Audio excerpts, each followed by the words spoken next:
So last week we saw 80% put flow to 20% call flow if we filtered for SPY above $1 million. So this is kind of giving us a sense on what big money is doing. And if I scroll down through this, this is all of last week. A lot of these calls ended up being just closing orders because we did have that quad witching day. So actually it's a bit more skewed in the bearish sense because a lot of these are super bearish prints. Like for example, here we have a 1021 order or two of them for over 4 million in premium each. So 8.7 million in premium just for both of these. And if we go to order details, we can see this was above the ask on both of these. So this person was very, very interested in getting into this order quickly, and they were in the money in this case, but this is still a very interesting order because of how much premium was along with it. And if we scroll down, we see even crazier orders. You can see throughout all of these highlighted orders here, we can see the 6.9 million in premium, 6.5, 5.0, 4.7, just crazy amounts of premium. This is very, very uncharacteristic to see these types of orders, and this is big money that is buying these puts because you can see here that it is above the ask.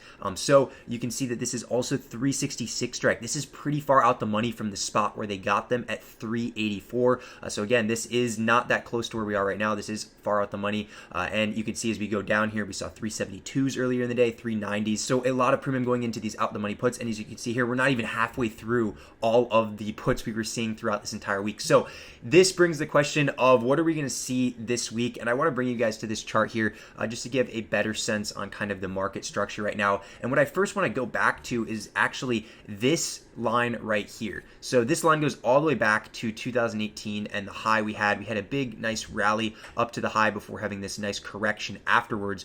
We weren't able to get back above the high until much later in September of 2018, so it took a long time to get back above. But if you drag this across where the COVID high was, or pre-COVID high, before we had the COVID crash, and then also where we had correction back here back in 2020, you can see that this actually lines up very, very nicely to right now, and this line has been respected until that, or at least up until now. You can see here this acted as a resistance for 2 days before we had a minor pullback. Same thing over here, kind of a support range. There was supports under this as well before it went back up, and now you can see it acted as a resistance once we were under on this daily candle, literally perfectly to the tick on September 2nd right here. And now we actually gapped down below this level after running back above, and this is very key because of market dynamics. So when you have a rally like this, like we saw with 4 days in a row, super green candles, you end 4 days in a row, super bullish and everything. People were starting to get bullish again, thinking this was just a minor dip before going back up, at least to like the 4,300 range or so.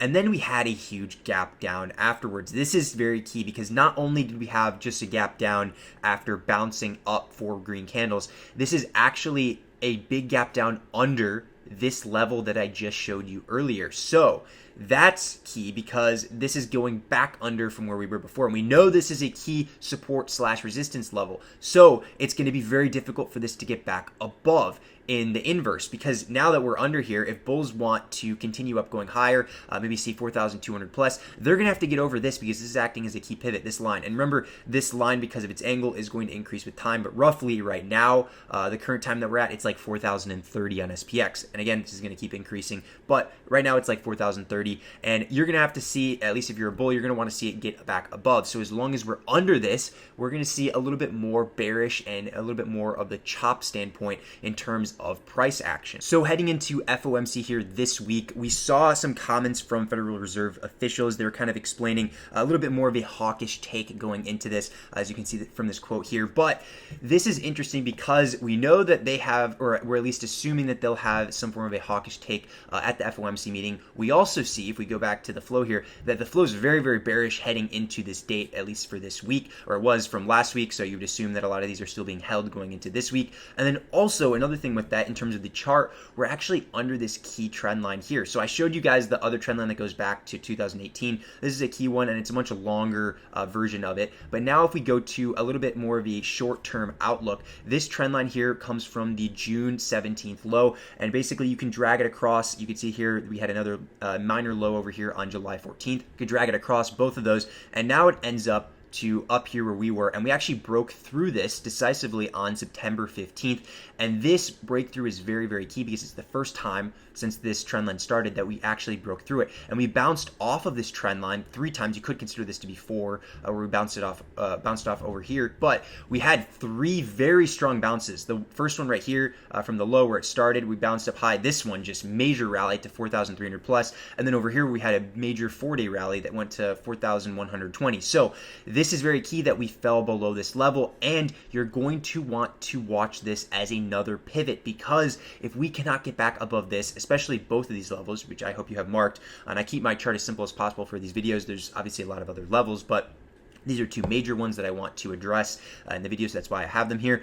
But if you are a bull, you're going to want to see both of these get past. So unless we can get past both of these, especially pretty soon, then this is subject to a lot more downside. Whether the FOMC meeting promotes some form of an up move, which I've referenced a lot in the past. If you go back to May 4th over here, this FOMC meeting had a major up move after, and we actually formed a double top around 4,300 here.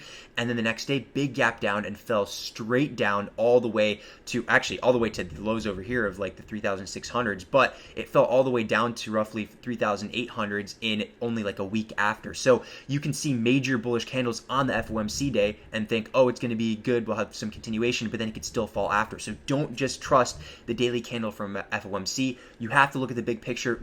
Let the week finish off at the very least, see how next week opens and stuff, and then you can kind of make your decision, because this right here was a big fake out for bulls, kind of like what we saw right here with a big fake out. But in the future, if you see, for example, maybe FOMC has a big green candle this week, never just think, oh, everything's going to be fine because of that green candle. You always have to wait, and it could keep going. It could keep going. I'm just talking about risk in this case, because risk is a very, very important component in the market. You need to understand it and how to master risk in order to do better in the market. So the fact that we're below here means that it's risky for a bull to enter. This is bear territory as long as we are under this line.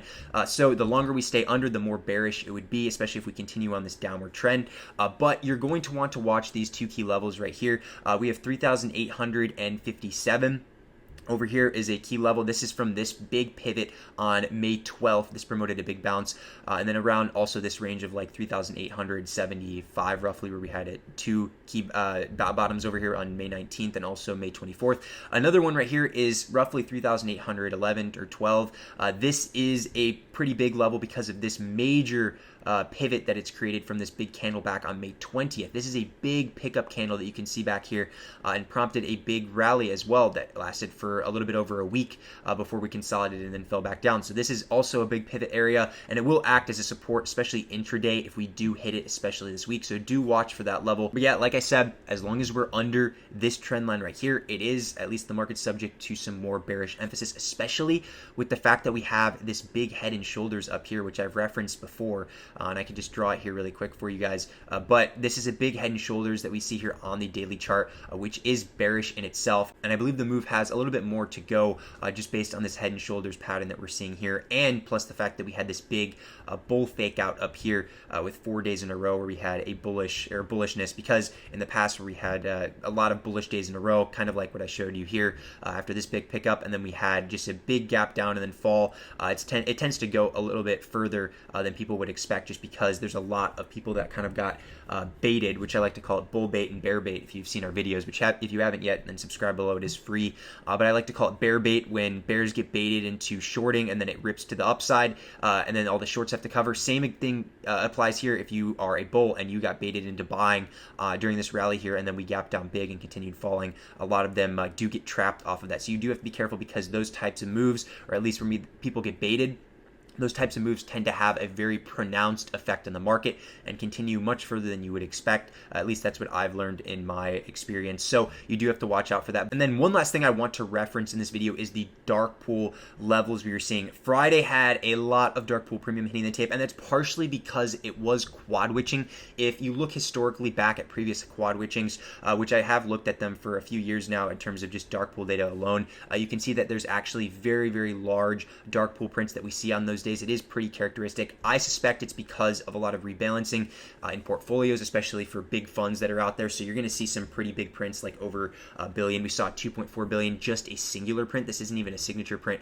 This is one print by itself for 2.4 billion in premium. That is very, very large, and it would be very uncommon on any other day, but we tend to see these kinds of prints on quad witching. So a little bit less drastic in terms of seeing this, or at least not going to have as much of an effect as we would see it if it was like a normal day, but it still is a level that can be respected because this is a very large print on it. Same thing applies if we do just look here really quickly. If we go to Apple, you can see here 2 billion print. It's a singular one here, so another key thing, and also 1.2 billion for these 21 prints of accumulation at 150.70. So these are two levels that are key here. And we saw, just again for another reference, we saw stuff on Microsoft, 1.5 billion. So a lot of premium in terms of dark pool prints on these tickers. So you can watch for these. Again, like I said, this is just from quad witching, which is characteristic of the past to see heavy premiums on these dark pool prints. But do watch for these levels because they still are going to remain as key supports, at least for this week.